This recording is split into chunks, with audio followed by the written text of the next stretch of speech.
I've been asked if the parable of the sower that Jesus told in the Gospels is relevant to the question of predestination. And here, predestination is probably understood in the Reform or Calvinistic sense of salvation, that God has selected and chosen of rebellious humankinds those he would act with grace towards and draw to himself and rescue, and the others he would let continue in their rebellion.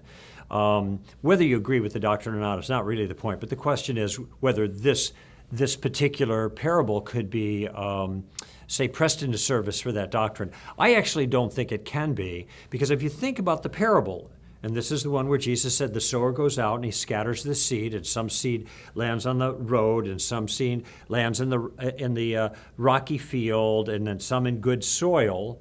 And you have three different types or four different types of soil that are entailed there, and the focus is really on the soil. The focus isn't on any other like supernatural intervention that would cause one to prosper and not the other. It's focusing on the different type of individual. So in one case, you have ground that's packed hard and the seed goes on that ground. That's the road. It just dies. The birds come and take that away. It doesn't find any root at all. And of course, we've all talked to people where that's the case. You speak something that is spiritually significant and it's like people don't even hear it. It's gone. There are other times, though, when the seed lands in soil that's better prepared, and in fact, it springs up. And you see some responsiveness, but then Jesus said when oppression and worry and persecution from the world come, there is no root, and therefore the plant dies. And I think that phrase, there is no root, is significant. There's no real genuine spiritual life there. Now, there's another place the seed lands where it does take root, but there are thorns that choke it out. And Jesus says this is the thorns of life, the cares of life, all these other things.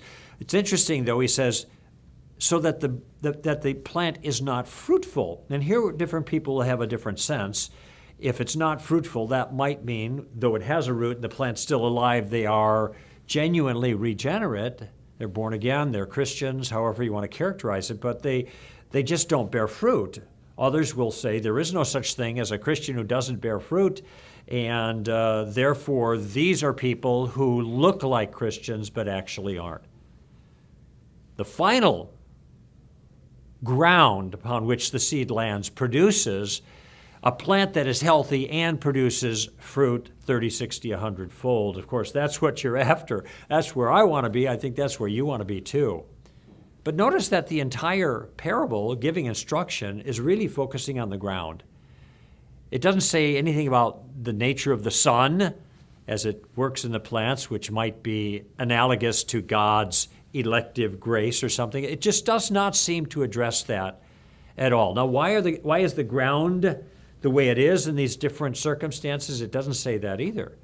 So I guess someone could surmise that maybe God is the one who has either refused to prepare the ground or does prepare the ground. I don't know. I actually think this parable focuses more on the individual responsibility of a person's responsiveness to the message that is communicated. And Jesus is just warning us. He's not saying anything about the broader issue of predestination. He's just letting us know when you go out there, there's going to be all kinds of people, different types of ground. You go out and communicate.